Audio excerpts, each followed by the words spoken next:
दूसरी बात आप श्रावकों की है। वो क्या बात है? बात यह है, आपको, आपसे मतलब है मेरा समस्त उन जैन परिवारों से जो गांव से शहर में आए हैं।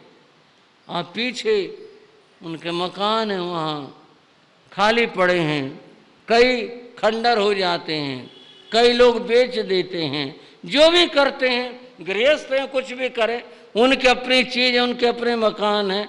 मैं कह रहा हूं, अगर जैन समुदाय के लोग अपने गांव में कोई डिस्पेंसरी खुलवा दें, कोई परोपकार की संस्था, कोई स्कूल खुलवा दें, कोई डिस्पेंसरी जिसका मैं अभी नाम ले रहा हूं, ये खुलवा दें, समर्थ हैं, कोई कमी नहीं है जैन समुदाय के पास में, केवल विचार बनने की बात है।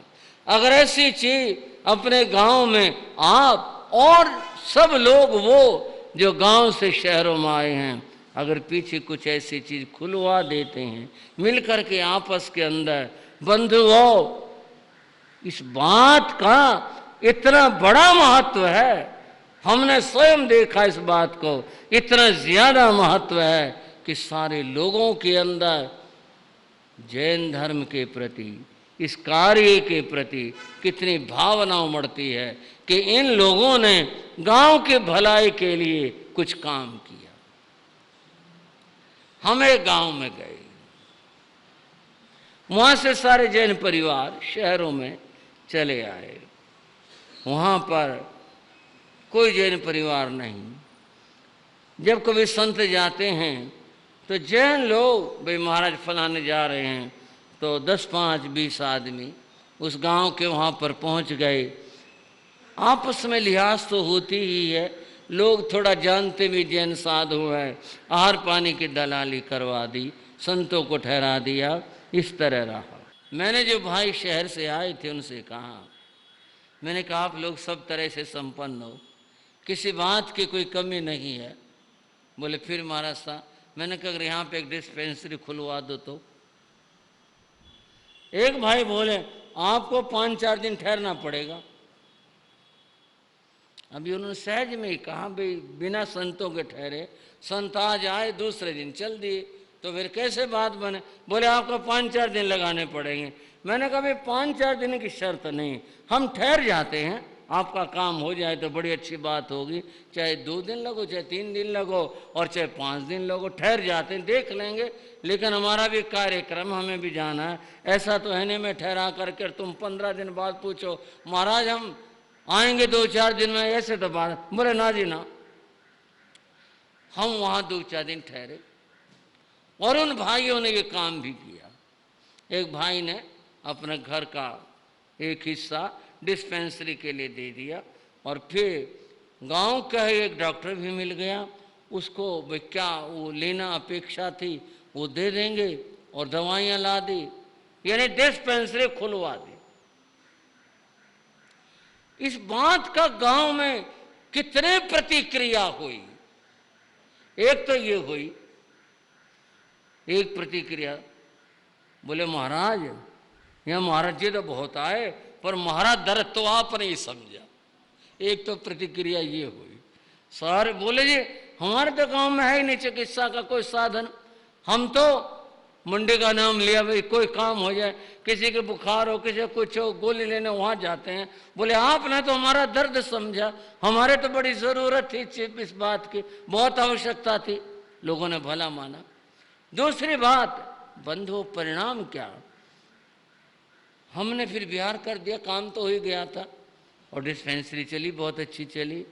वो लोग गांव से दर्शन करने के लिए भी आने लगे, और हम भी पूछ रहे थे भाई क्या हाल चाल है। बोले जी बहुत अच्छा, बहुत लोग आते हैं, दवाई ले करके जाते हैं। जब ये स्थिति आप सोच कर देखना, मैं आपके आगे कोई सवाल नहीं रख रहा, मैं आपके सामने विचार रख रहा हूँ। आप सोचो गांव भर के अंदर जैन संतों के प्रति, और समझो जैन सेठों के प्रति, सबके प्रति मन में बड़ी भावना जागृत हुई। भाई इन्होंने गांव के भलाई की बात सोची और भलाई का काम किया, बहुत अच्छा काम किया, लोगों को लाभ हुआ, कितना अच्छा रहा। ये मैं सुझाव आप सबको दे रहा हूं। आप अलग अलग जगहों के श्रावक लोग बैठे हुए हैं, आप सबको कह रहा हूं कि इस तरह की यदि कोई बात आप परिवार मिल करके अपने गांव में अगर करते हैं, इससे जैन धर्म के प्रभावना होगी, उन लोगों के मन के अंदर श्रद्धा भावना जागृत होगी। कितना अच्छा हो इस तरह का विचार अगर बना लिया जाए, हर गांव में एक डिस्पेंसरी खुले और कितना अच्छा हो, उन लोगों का भला हो और आप लोगों का यश हो। थोड़ी सी बात कुछ कह रहा हूं मैं। कोई आदमी चाहे करोड़पति का अरबपति हो जाए, कौन गीत गाता है? उनके गीत उसके गाते हैं और उसके गाए जाते हैं जो कुछ भलाई का काम करे, कुछ अच्छा काम करे, कुछ बढ़िया काम करे, उसकी याद की जाती है बंधुओं। और भले ही वो शहर में आ गए लेकिन उनकी मौजूदगी बनी रहती है। भाई हमारे सेठों ने काम करवा रखा, हमारे लालाओं ने काम करवा रखा, हमारे इन्होंने ये काम करवा रखा।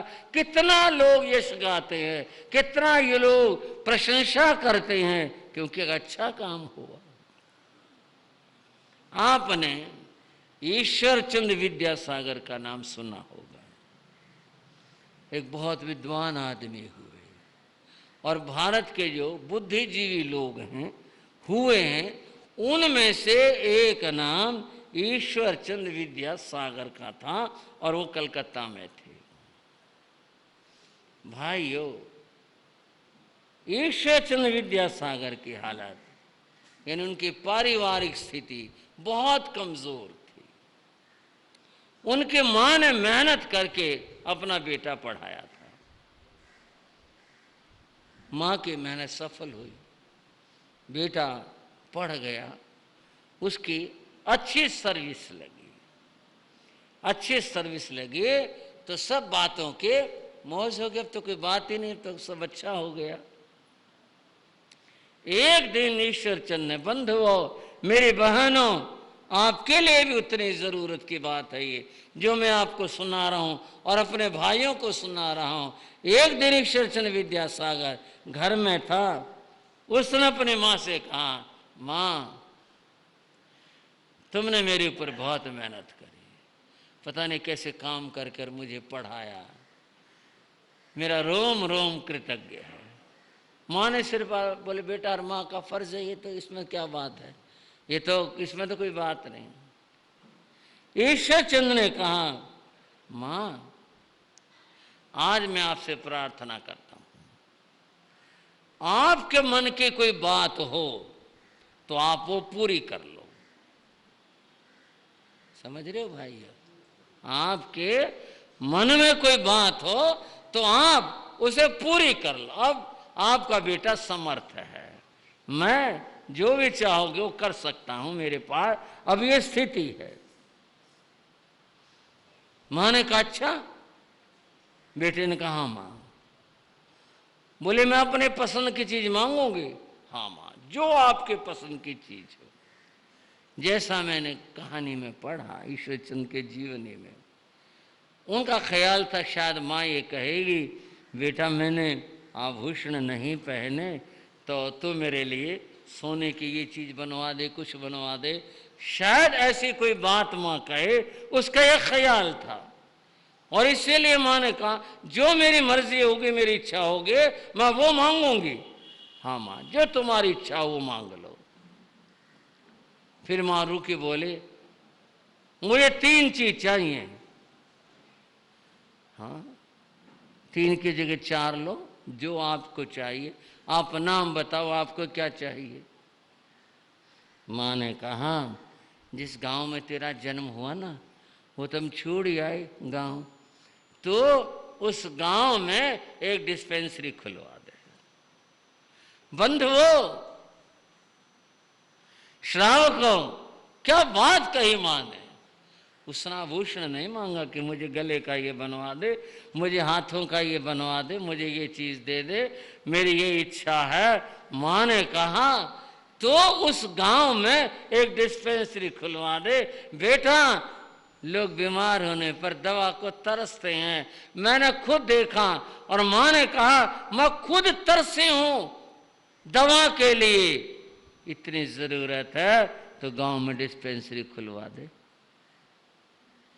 और विद्यासागर ने ये नहीं कहा माँ ये आपने कौन सी बात छेड़ दी, और अपने ज़रूरत की चीज़ बताते, ये नहीं कहा। माँ ने कहा और विद्यासागर ने तुरंत हाँ भरी, हाँ माँ मैं खुलवा दूंगा, मैं कल से इस बात का प्रयत्न करूंगा, मैं गांव जाऊंगा, मैं जगह देख करके आऊंगा, मैं चिकित्सक की व्यवस्था देखूंगा और मैं आपकी बात पूरी करूंगा, मैं डिस्पेंसरी खुलवा दूंगा। और बताओ, माँ ने कहा था ना एक चीज नहीं, मैं 3 चीज चाहिए, और बताओ। बेटा तो ये तो करवा दे। माँ मैं करवा दूंगा, आप दूसरी बताओ। माँ ने कहा तो गांव में एक स्कूल खुलवा दे। हमें आपको लग रहा होगा महंगे महंगे काम थे, लेकिन रही होगी स्थिति, और इस बात के लिए विद्यासागर ने हाँ भर दी, स्कूल भी खुलवा दूंगा मैं अपने गांव में, वहाँ बच्चों के लिए स्कूल भी खुलवा दूंगा। माँ बहुत खुश हुई और बेटा बोला और तीसरी भी बता दो। माँ बोली गांव में एक मंदिर बनवा दे। भाइयों, अब आपको क्या कहूँ, दिल्ली वाला कहूँ, प्रशांत विहार वाला कहूँ, या गांव से बैठे हैं, आज बड़ौदा दिवस है, मैं बड़ौदा वालों को संबोधित करूं, मैं आप सबको संबोधित कर रहा हूं। वो माँ कितनी महान होगी, उसने दूसरों की पीड़ा को कितना अपना करके समझा होगा, और वो बेटा भी कितना महान होगा। माँ ने कहा तीसरी चीज गांव में एक मंदिर बनवा दे, और बेटे ने कहा माँ मैं बनवा दूंगा। और ये केवल बात नहीं रही, उसने बंधुओं ये तीनों चीजें अपने गांव में खुलवाई, बनवाई, डिस्पेंसरी भी खुलवाई, स्कूल भी बनवाया और मंदिर भी बनवाया। कितना अच्छा हुआ। अब आप सोच करके देखो, ये उत्तम काम हुए तो आज चर्चा विद्यासागर उसकी माँ की है। अगर कदाचित ये कोई घटना ना घटी होती, ऐसा कुछ ना किया होता, कौन पूछता है किसको, कौन याद करता है किसको। विद्यासागर कितना पैसे वाला रहा होता, कुछ भी होता, चर्चा की कौन सी बात होती। तभी तो हुआ ना, जब कुछ परोपकार का कार्य हुआ। इसीलिए कहा गया जो जल बाढ़े नाव में, किसमें भाइयों, नाव में पानी आने लग जाए, पानी जो जल बाढ़े नाव में, घर में बाढ़े दाम। नाव में कहीं जा रहे हैं, नदी पार कर रहे हैं या जल राशि पार कर रहे हैं, उसमें कोई बात हो गई, पानी आना शुरू हो गया, और घर में पैसे की वृद्धि हो रही है, वहां पानी बढ़ रहा है। क्या कहते हैं, जो जल बाढ़े नाव में, घर में बाढ़े दाम, दोनों हाथ उलीचिए। भाइयों क्या कहा, बोलोगे? यही सयानों का, सयाने आदमी का यही काम है। नाव में पानी आना शुरू हो गया, उलीचो, बाहर निकालो इसको। अगर ये नाव में भर गया मुश्किल पैदा कर देगा, बाहर निकालो। और घर में दाम बढ़े हैं, ये सौभाग्य है, पुण्यों का उदय है। इसका अर्थ है उलीचिए का यहाँ कि दान दो, दूसरों को, आप जरूरतमंदों को, उनको दान दो। तुम्हारा दान देना यह एक आपके जीवन के लिए उत्तम काम होगा। तो दोनों हाथ उलीचिए, हो सके तो ये पंक्ति याद रख लेना, दोनों हाथ उलीचिए। यही सयानों काम, सयाने आदमी का, बुद्धिमान आदमी का यही काम होता है, दोनों हाथों से बाहर उलीचो। इसी में भलाई रही हुई है। आज जैन समाज के लोग सब तरह से संपन्न हैं, और मैं इस बात पर संतोष भी व्यक्त करता हूं, जो सच्चाई और तथ्य है कि देश में सबसे ज्यादा अगर टैक्स देता है तो जैन समाज देती है, ये गर्व की बात है। और दूसरी बात, देश में जितने गौशालाएं हैं पूरे देश के अंदर, उनमें से 60% गौशालाएं जैन समाज के लोग चलाते हैं। एक बहुत उत्तम बात है, बहुत श्रेष्ठ बात है। और ये बात केवल बैठ के कही नहीं, ये तथ्य हैं। कोई आदमी अगर इसके आंकड़े निकलवाना चाहे तो निकलवा सकता है। पत्रिकाओं में कई बार हमने पढ़ा इस बात को कि ये तथ्य है, जैन समाज के द्वारा सबसे ज़्यादा गौशालाएं चलाई जाती। कितनी अच्छी बात है। और मैं यही कहना चाहता हूँ कि जिन गांव से जो भाई आए हैं उन गांवों में आज उनके मकान भी खड़े हैं, न भी हों, बेच दिए हों तो और लिए जा सकते हैं। वहाँ कोई डिस्पेंसरी खुलवाई जाए, कितना अच्छा हो। वहाँ कोई परोपकार के लिए स्कूल खुले, कितना अच्छा हो। धर्म स्थान का निर्माण हो, कितना अच्छा हो। इस तरह से आप भले शहर में आ गए, लेकिन आप यहाँ आने के बाद भी अपने कार्यों से वहाँ पर जीवित रहेंगे, उपस्थित रहेंगे और विद्यमान रहेंगे। हाँ भाई, हमारे सेठों की चीज़ है, उन्होंने ये भलाई का काम कर रखा है, कितना उत्तम और अच्छा काम कर रखा है।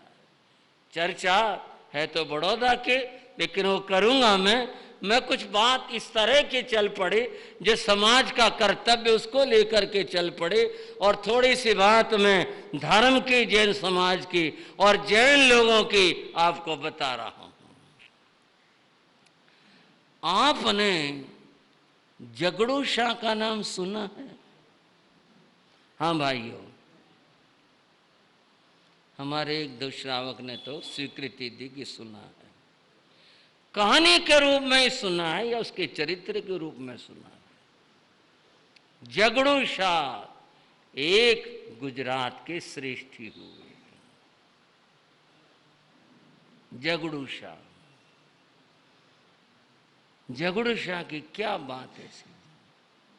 कभी ऐसा समय था जैसा पढ़ने में आया उसकी जीवनी में।